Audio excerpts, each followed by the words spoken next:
we are going to be drafting from the one spot. Now, obviously, everyone thinks this is the easier spot. It can be. It can get a little difficult, especially on the snakes. I think I'm going to be doing a series from 1 to 12, maybe even 14, and drafting all spots, giving you guys the best possible chances here. So obviously, we're round one, pick one. And obviously, I think Jahmyr Gibbs is the no-brainer here. I mean, if you want to go Bijan or Chase, there's no problem with that. They technically are reaches, but if you're heavy on one of them, you're heavy on one of them. There's no negatives to them. The big four are usually very consistent. So, and once we get to the early and later rounds, I think the best thing you guys should be doing if you want to get better at fantasy is, or at least drafting, is learning to adapt. You guys have to adapt to when people take your picks, take your sleeper picks. You know, you're going to pick a guy, someone picks it, and you don't know what to do. You know, you start losing focus. You know, you forget what your end goal is, who you want. The time's running out, and then you pick someone you're not too confident in. You always need to have a backup plan. And always be aware of the bye weeks. If you're a heavy bye week guy, you hate having, multiple people on the same bye week. Always be aware of that before you pick someone. But as the picks start coming, I will... around when there's 5 picks until my turn, I'll start giving you on what to do. Usually in the later rounds of mock drafts, people leave, so it does end up getting a lot quicker. So, all right, as we get closer to my pick, or to our pick, we're going to start scouting on our potential next draftee. I do like the tool in Yahoo Fantasy where it kind of shows the next person that you are expected to be able to draft. In this case, it's AJ Brown. And then obviously on the snake, it would be Trey McBride. I'm personally not heavy on drafting tight ends and quarterbacks super high. It's just something I would rather not do. I think you can get a lot of value on those 5, 6, 7 rounds for what you need. Like the Mark Andrews, the Jake Fergusons, the Brent Stranges, the Hunter Henrys. I think you would want to go with a more consistent, more comfortable pick with a running back or a wide receiver who also will probably have a lot of upside. So that's probably what I would do here. All right, AJ Brown gets picked. Or sorry, no, he does not. I don't know where he went. So if I either have the option of Devonta Smith or AJ Brown, I will be going with AJ Brown. I do personally feel like it's a more comfortable bet. They'll probably both be fine, but Devonta Smith is going to be in a new position and a new role, and it's a much bigger role. And I wouldn't be too confident in it. So then we pick up AJ Brown here. Because, he was a great wide receiver too, fit an amazing role last season. And this is interesting because now we still have Devonta Smith. Yeah, I'm going to fade Devonta Smith. I'm going to tell you guys why in a second. I'm going to go with Chris Olave here. I'm going to give you my reasonings for AJ Brown and Chris Olave here. So the reason why I'm not too high on Devonta Smith is because, this is his first role as wide receiver 1.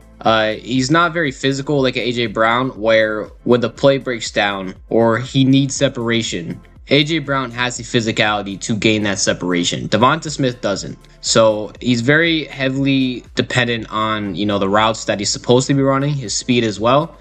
And I don't know how he's going to be playing against a lot of press, of these top cornerbacks. So we'll see how that pans out. And it's something I wouldn't want to really reach for.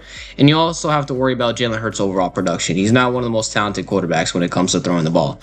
So I'd rather go with the safer bet with AJ Brown, who we've seen be able to put up numbers as a clear wide receiver 1, arguably a top 5 wide receiver 1 in the league. He has a much better quarterback in Drake May, so he's gonna get a lot of production next year. Can obviously create his own separation. But why I chose Chris Olave is because, I think with the Kellen Moore system, what they're going to have with Tyler Shugg, it's going to be a lot of shotgun. It's going to be a lot of, 11 personnel. Shugg is going to be passing the ball a whole lot. Chris Olave is obviously the wide receiver 1 on that team. They have some help on that wide receiving core with Jordan Tyson. So that will definitely help out Chris Olave. And he's shown on multiple occasions that he is a clear wide receiver 1. He's extremely talented. With or without good quarterback play, he's been able to produce. So I think having a safe bet with Chris Olave is totally fine. If you guys decided to pick up Devonta Smith in that snake, I think that's totally fine. In my opinion, I just wouldn't. And like I said earlier, I'm not very high on the tight ends or the quarterbacks. So I think you could get a lot of value from those two positions in the later rounds. But what I'm probably going to be focusing on here is going for a wide receiver and then a running back. Or if someone falls to me, I'd be going for 2 running backs. I definitely do want to get a running back in here, though, just to have a great complement to Jahmyr Gibbs. When I was doing previous mock drafts, I do think Jadarian Price was falling to a RB2 for me, which is totally fine. I think Jadarian Price will be a great complement to Jahmyr Gibbs. He's going to get a lot of snaps next season, mainly because they have no one else to look to in the running back position. Sharp is injured for a couple weeks, and I mean, who else are they going to rely on other than their first round draft pick? They play a lot of under center, a lot of play action type of concepts within that Sam Darnold type of system, so he's going to get a lot of production. I mean, right now, our lineup isn't looking too bad. We have a consistent wide receiver with amazing upside. Jahmyr Gibbs, who's a very good running back with also a little bit of upside without David Montgomery last season or this season. Chris Olave, who's been consistent, also has some upside with a much more better quarterback play and a offensive concept that will definitely help him out a lot. And they have a very easy division as well, so that's a good couple of games where it is helpful for him. But as we get to these later picks, once it comes to our pick, I'll probably be scouting. So again, using the tool of Yahoo, I think Luther could fall, Davante Adams could fall. I think picking up Davante wouldn't be that bad. The only problem is he does contradict the bye week of AJ Brown, so that's that. And even if A-Chain or ETN falls to us, I probably wouldn't pick him because he also contradicts Olave.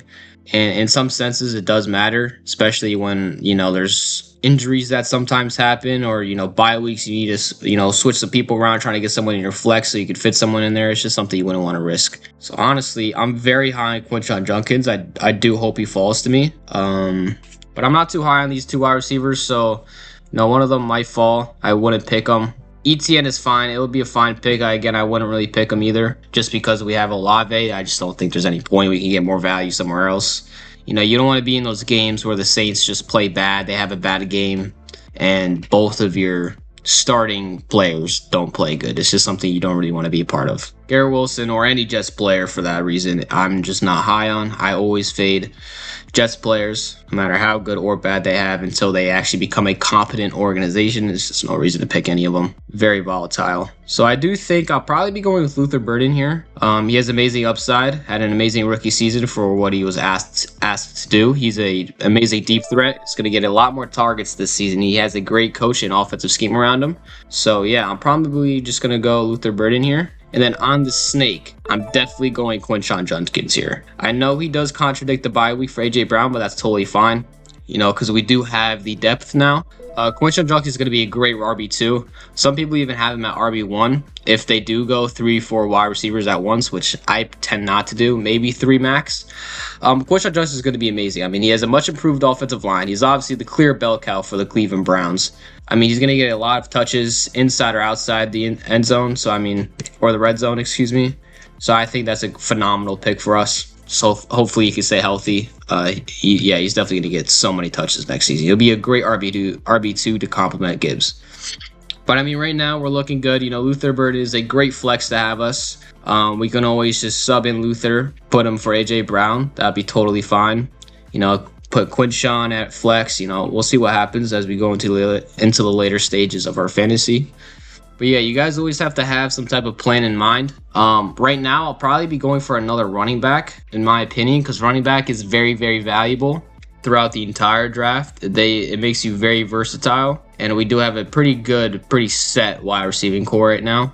Everything's looking good. Like I said earlier, I'm really going to try and stack my bench to have that depth for when bye weeks happen or unexpected injuries.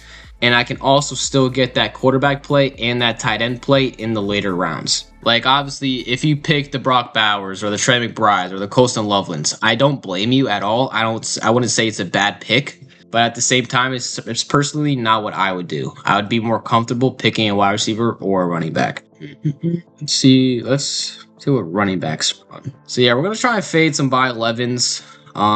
We got 2 already. So we're just going to try and avoid that. We don't want any contradictions or too many contradictions in our draft. So, and one sleeper, honestly, who doesn't really seem like a sleeper, is surprisingly. Hold on, we're about to get our pick here. I'll talk about it in a second. See what running backs. Chuba Hubbard has a very tough running back schedule next season, so I probably fade Hubbard if he does fall to me. JK I'm also pretty high on, so that'd be good. You know, JK or my none guy. Kyren Williams is still gonna get a lot of snaps in that McVay offense. Rico Dowdle isn't the starting running back, and I'm also not that high on Jaylen Warren.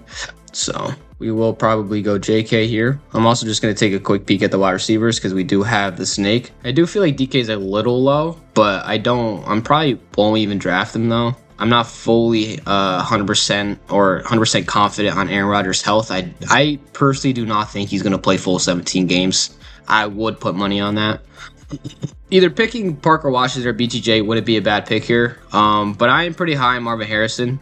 I do think he's going to have a much more improved year next year. He also has more competent quarterback play. So yeah, I'd probably go with Marvin Harrison here. And then on the snake, I will probably go with my guy J.K. Dobbins. J.K. Dobbins is still going to be the starter. He's still going to get a lot of touches, especially in the red zone, like we saw last season. RJ Harvey's still improving and all that. But again, we're not asking too much from Marvin Harrison and J.K. Dobbins because they are coming off the bench. They hopefully, if there's no injuries, they are going to only play 1, 2, maybe 3 games. So I mean, we just need them to be competent enough for those games. But Marvin Harrison is definitely gonna have a much improved year. I mean, physically, his appearance, he's gotten much bigger. He looks fast. You know, he looks like a more NFL type of wide receiver, if that makes sense. You know, I just think he's going to have an up year. I mean, last season he dealt with some quarterback problems. Now he finally has a clear quarterback one in Jacoby Brissett. He's obviously not one of the better starting quarterbacks, but he does pass the ball a lot. There's a lot of volatility when it comes to Jacoby Brissett, whether he's inaccurate or not. All we need is that volatility to get Marvin Harrison more looks at, or more targets, I should say. And then J.K. Dobbins is still going to get a hefty workload next season. We'll see how Davis Webb, the new play caller for the Broncos, views him. Hopefully they view him in an optimistic way. So now I could go on my snake quarterback tight end. I would not mind that. But at this point now, if I'm not high on any of these players coming up when my pick is up, I probably will go quarterback tight end here. Unless there's someone that does catch my eye that I'm pretty high on, then I will. You always got to have that in the back of your head. You know, you have to be able to adjust. If you can adjust during your drafts at a quick rate, you will be better at drafting. Because you don't want to be that person to when, you know, they stutter and stuff, they pick some bad players, you know, they have a lot of contradictions in the bye weeks. And then right as the draft finishes, you know, you guys are trading players. And then when you start trading players, you're not getting the value that, you know, you want to get, you know, et cetera, et cetera. And then it just all goes down from there. If you guys do want to get better at drafting as well, or understanding what kind of value you need from a trade, I highly suggest you download Rotobot.ai and use code Nick. You do get a 7-day free trial. That'll help you out a lot. It also gives you in-depth analysis on stats and everything, so that'll help you out tremendously. Whether you want to do it for drafting because you think you're bad at drafting, or if you want to get it in season if you're thinking about trading. Because you can literally ask the app any type of question fantasy related and it will answer. And it will give you an in-depth breakdown. So a lot of people are leaving. As you see this little circle icon, people are tending to leave, getting bored or whatever, or don't like their draft.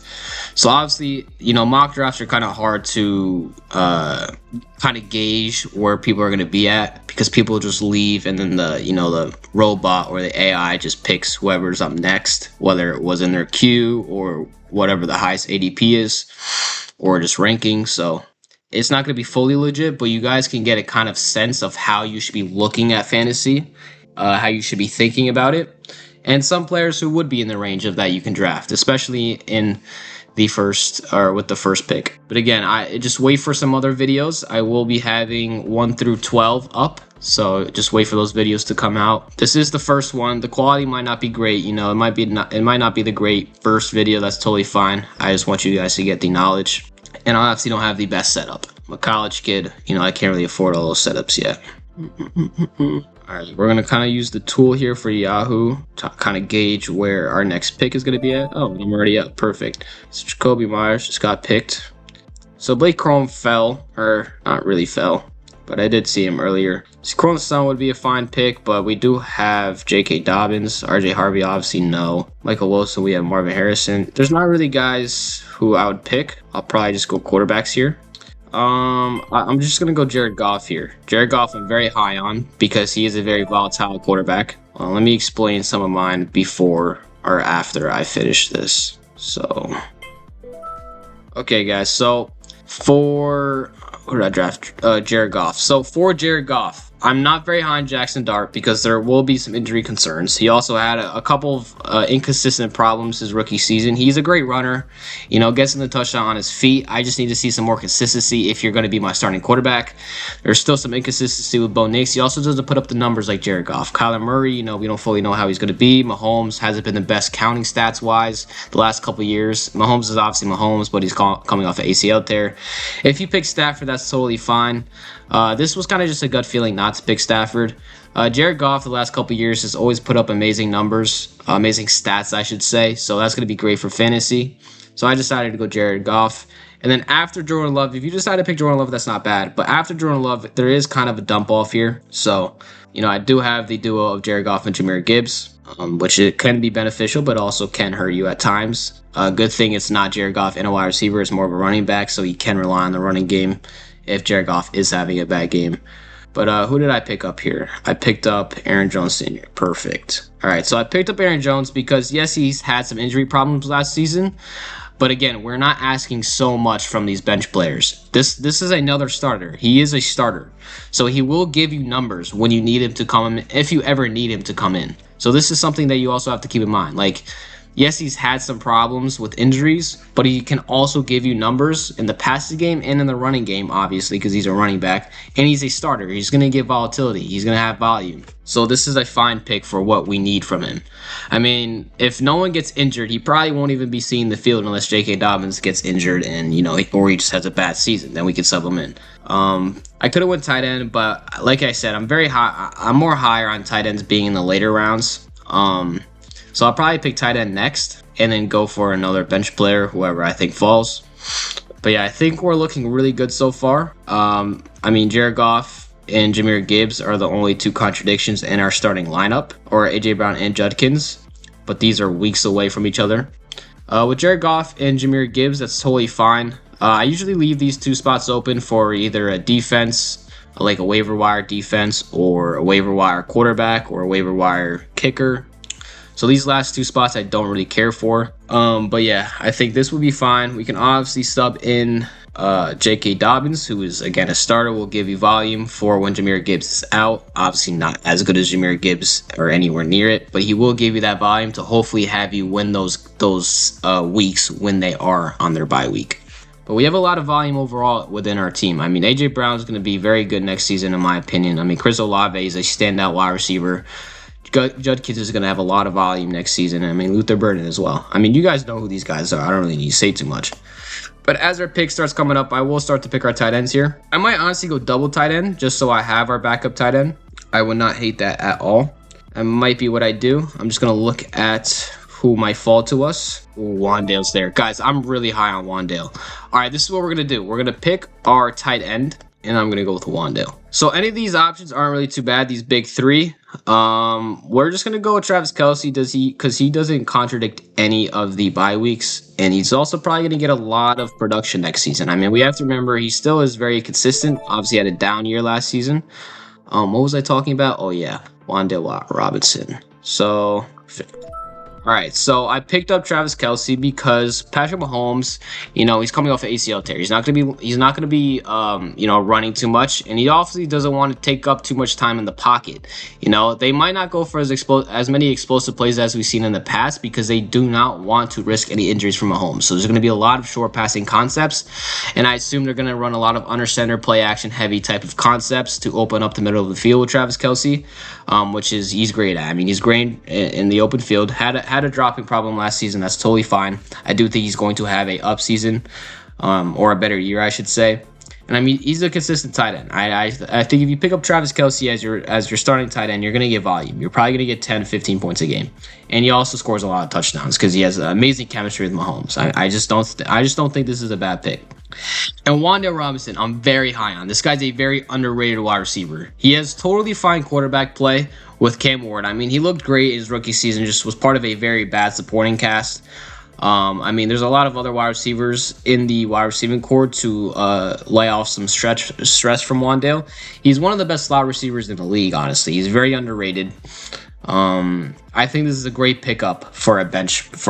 I think he should have been higher. I think his ADP and his overall rank should have been higher. So I love this pick. I love picking up Wandale. I'm probably going to have him in a couple leagues. I'm really high on Wandale. He'll have a great year, for at least what we need him to have. He'll be a great substitution for flex if he ever needs to play, or even a wide receiver if he ever needs to play. So that'd be great. Right now we have, in my opinion, a pretty comfortable bench. I think we can all agree that we have a pretty comfortable starting lineup. We have a lot of high volatile type of guys like Goff, Gibbs, Judkins, AJ Brown. Like, these are guys that can easily put up 30 points if you need them to. So yeah, we have a lot of talent here. I mean, the only problems are the two contradictions in the bye weeks, by week 6, by week 11. But again, it doesn't really matter because we have the versatility with Luther Burden at flex. And I mean, we have the versatility with how comfortable our bench is looking. I mean, Marvin Harrison, I think, is going to have an up year. And even if he doesn't, we can rely on Wandale, who I also think is going to have a great year. And then we have J.K. and Aaron Jones, who both have had some injury problems. But again, we aren't really asking too much from them. So what I will be doing is, on the snake, I'm going to be picking up our kickers of flexes. Like I said, these last two benches that don't really matter too much. Like, we can get a waiver wire tight end. We can get a waiver wire defense if we ever need to. We can get a waiver wire kicker whenever they're on bye weeks. And same thing with a quarterback. So I always like to wait for these two benches to kind of fill up later for me to get that much better kicker. I mean, the defense and the kicking can win you weeks at times. I mean, Brandon Aubrey is obviously the best kicker, so I think it's a no-brainer. You can't really go wrong with Dick or Little. So we're going to be picking up Brandon Aubrey, who can easily get you 20 points, which can save the season, or save the week for you.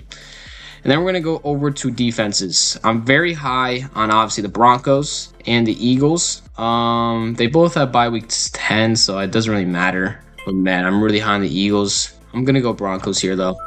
These big four don't really matter. You could pick either or. But again, like, we could just wait for the bye weeks. And then this is where we kind of just see who we like, who we're feeling, These last two bench players. Now, I do think we need a backup tight end. So honestly, what I'm just going to do here is I'm just going to filter to tight ends. And, just start queuing some guys that I think are probably going to be decent next season. Going Schultz is going to be fine. Again, we're not asking too much from these guys, so it's all good. And then we're just going to wait and see who falls to us, depending on their ADP. And then we're going to be totally fine from there. I mean, looking at our team, we have a lot of guys who can really save us some weeks here. In this comment section, guys, let me know if there's anyone you aren't very high on or you're not very certain with.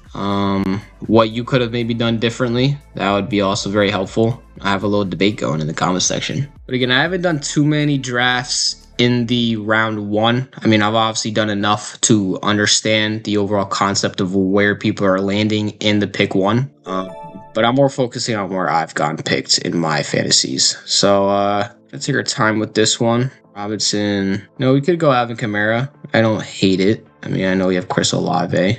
Think there's anyone else. You know what? I'm gonna go Juwan Jennings. I don't hate this pick. Juwan Jennings is totally fine. His bye week is 5. Just want to make sure that we're not. All right, there we go. So that's our entire lineup here. I think everything was pretty good. I picked up Juwan Jennings because, I mean, they have a very overpowered wide receiving core. Everyone's going to get a lot of touches. He'll probably be open a lot through the middle of the field. That's where he's best at. He also likes where he's at right now, which is a very good thing. But again, hopefully he won't be seeing the field. TJ Hawkinson is a fine tight end. I mean, he had some injury issues, I think, last year, if not the year before. I know I picked up 2 Vikings players, but again, I think Hawkinson is going to be the only one that will be seeing the field because he is our backup tight end. But again, Juwan Jennings will probably be, coming off my team for whatever waiver wire pickups. Hawkinson will probably stay. But yeah, I think I'm pretty high on this team. Let me know if you guys disagree, but I appreciate it, guys. Hopefully you guys can hit the subscribe button, like up the video so I can post some more of these. So I appreciate it, guys. See ya.